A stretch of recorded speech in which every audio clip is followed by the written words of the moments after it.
Ukraine भले ही भारत से 5000 kilometre दूर है, लेकिन वहां के हालात का असर भारत में भी देखा जा रहा है। आपको यूक्रेन ले चलते हैं, जहां आज तक की टीम वॉर जोन से सीधे अपडेट दे रहे हैं, बता रहे हैं कि कैसे रूस के साथ युद्ध की टेंशन ने हिंदुस्तान को पसोपेश में डाल दिया है।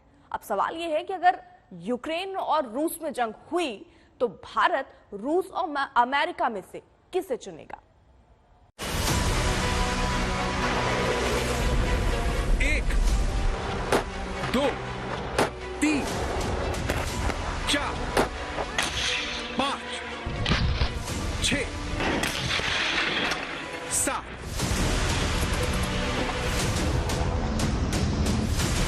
यूक्रेन की सीमा पर रूस की तरफ से हो रहे ये बेहिसाब धमाके खबर दे रहे हैं कि जंग की चिंगारी कभी भी भड़क सकती है। भारत भले ही जंग से काफी दूर हो, भारत और यूक्रेन के बीच 5000 किलोमीटर से ज्यादा का फासला हो, लेकिन रूस और यूक्रेन के बीच बढ़ते तनाव ने भारत को पसोपेश में डाल दिया है। महामारी के बीच दुनिया पर छाए इस नए संकट में एक तरफ रूस है तो दूसरी तरफ अमेरिका। रूस भारत का पारंपरिक दोस्त है तो अमेरिका रणनीतिक साझीदार। दोनों ही देश चीन के खिलाफ भारत के लिए जरूरी है।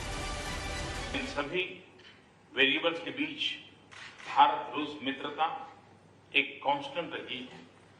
दोनों देशों ने न सिर्फ एक दूसरे के साथ निसंकोच सहयोग किया है, एक दूसरे की सेंसिटिविटीज का भी विशेष ख्याल रखा है। यह सचमुच इंटरस्टेट दोस्ती का एक यूनिक और विश्वस्त मॉडल है। यूक्रेन को लेकर रूस और नाटो में बढ़ती तल्खियों के बीच अमेरिका की तरफ से इसे लेकर बड़ा बयान भी आ गया है। अमेरिकी विदेश मंत्रालय की प्रवक्ता नेड प्राइस ने उम्मीद जताई कि अगर रूस ने यूक्रेन पर हमला किया तो भारत न सिर्फ अमेरिका के साथ देगा बल्कि उसके साथ खड़ा भी होगा। 6 more weeks of winter. Nor because हमने अपने भारतीय, जापानी और ऑस्ट्रेलियाई समकक्षों के साथ क्वाड मीटिंग के संदर्भ में रूस और यूक्रेन की चर्चा की थी। बैठक में एक मजबूत सहमति थी। इसके लिए एक राजनयिक और शांतिपूर्ण समाधान की आवश्यकता है।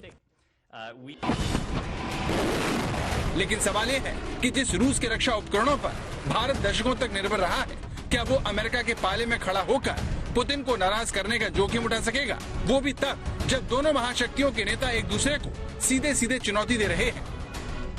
And we are ready to respond decisively to Russian attack on Ukraine, which is still very much a possibility. For all the events of the last few weeks and months, this has been our approach, and it remains our approach now. बेशक NATO की संयुक्त ताकत और रूस की क्षमता की तुलना नहीं हो सकती। रूस आधुनिक परमाणु हथियारों की संख्या के मामले में उनमें से कई देशों से बेहतर है। इसमें कोई विजेता नहीं होगा। सोचिए, जुबानी जंग अगर असली जंग में तब्दील हो गई तो फिर भारत के लिए किसी का पक्ष लेना जरूरी हो जाएगा। जंग का खतरा कितना ज्यादा है उसे रूस और यूक्रेन विवाद से जुड़ी 3 खबरों से समझिए। सबसे पहले देखिए, ये पूर्वी यूक्रेन है। रूस की मीडिया ने दावा किया है कि पूर्वी यूक्रेन में विद्रोहियों पर यूक्रेन की सेना ने ग्रेनेड और मोर्टार से हमले किए हैं, जो समझौतों का उल्लंघन है। रूसी मीडिया का ये दावा अगर सही है तो दोनों देशों के बीच पहले से चला आ रहा तनाव और भड़क सकता है, क्योंकि रूस की संसद व्लादिमीर पुतिन से पूर्वी यूक्रेन को अलग देश बनाने की मांग तक कर चुकी है। अमेरिका रूस के इस कदम को जंग का बहाना खोजने का तरीका बता रहा है। वहीं यूक्रेन रूस समर्थकों पर स्कूल को निशाना बनाने का इल्जाम लगा रहा है। कुल मिलाकर इस घटना के बाद रूस और यूक्रेन के बीच तनाव बढ़ गया है।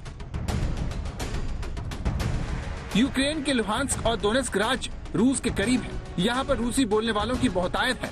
इस इलाके में रहने वाले अधिकतर लोग रूस समर्थक हैं और 2014 में दोनों ही राज्य यूक्रेन से अलग होने को लेकर जनमत संग्रह भी कर चुके हैं। माना जा रहा है कि जंग में यूक्रेन के अलगाववादी रूस का साथ देंगे। अमेरिका को लगता है कि इन दोनों राज्यों में नरसंहार का आरोप लगाकर रूस युद्ध शुरू कर सकता है।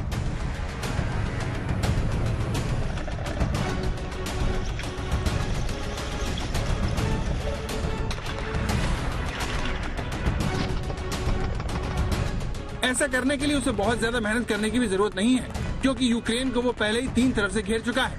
1.5 से 2 लाख सैनिक पहले से ही बॉर्डर पर पुतिन के इशारे का इंतजार कर रहे हैं और लगातार सैन्य अभ्यास कर रहे हैं।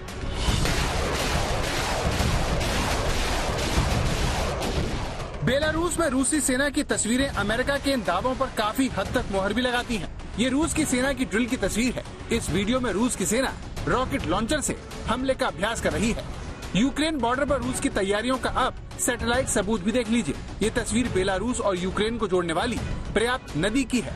हाई रिजोल्यूशन तस्वीरें बताती हैं कि पिछले 48 घंटों में बेलारूस यूक्रेन बॉर्डर से 6 किलोमीटर दूर इस नदी पर एक नया ब्रिज बनाया गया है। इस पुल के जरिए रूस की फौज बेलारूस के रास्ते पलक झपकते ही यूक्रेन में घुस सकती है। अब ये दूसरी सैटेलाइट तस्वीर देखिए, जिसमें यूक्रेन बॉर्डर पर बेलारूस की फॉरवर्ड लोकेशन पर रूस की हेलीकॉप्टर यूनिट देखी जा सकती है। 15 फरवरी की सैटेलाइट तस्वीरों में यहाँ कम से कम 18 लड़ाकू हेलीकॉप्टर्स की मौजूदगी साफ देखी जा सकती है।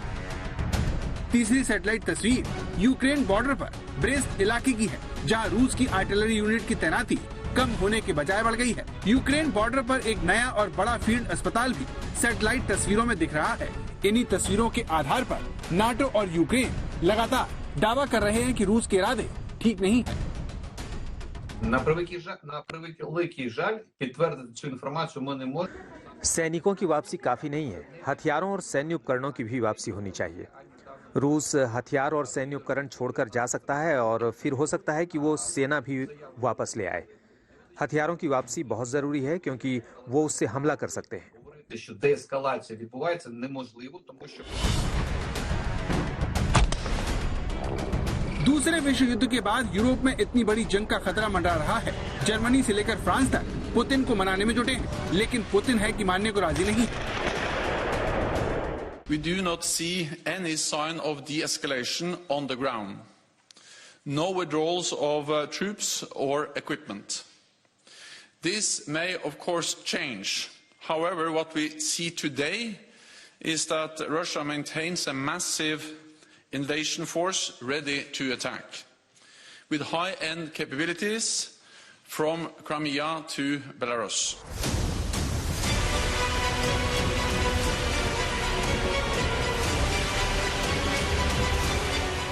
रूस की तैयारी को देखते हुए नाटो देशों ने भी अपनी सैन्य ताकत को बढ़ाना शुरू कर दिया है। इसी सिलसिले में यूएस आर्मी की एक डिवीजन पोलैंड पहुंच चुकी है। कुल मिलाकर हालात संगीन है।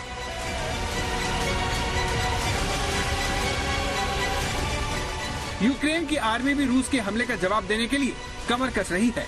खुद राष्ट्रपति जेलेंस्की सेना की तैयारियों को परख रहे हैं।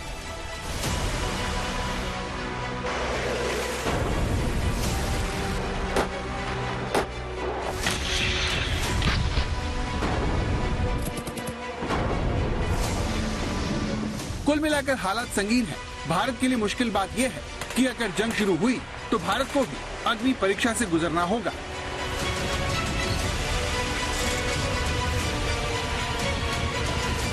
कील से राजेश पवार के साथ गौरव सावंत, यूक्रेन आज तक।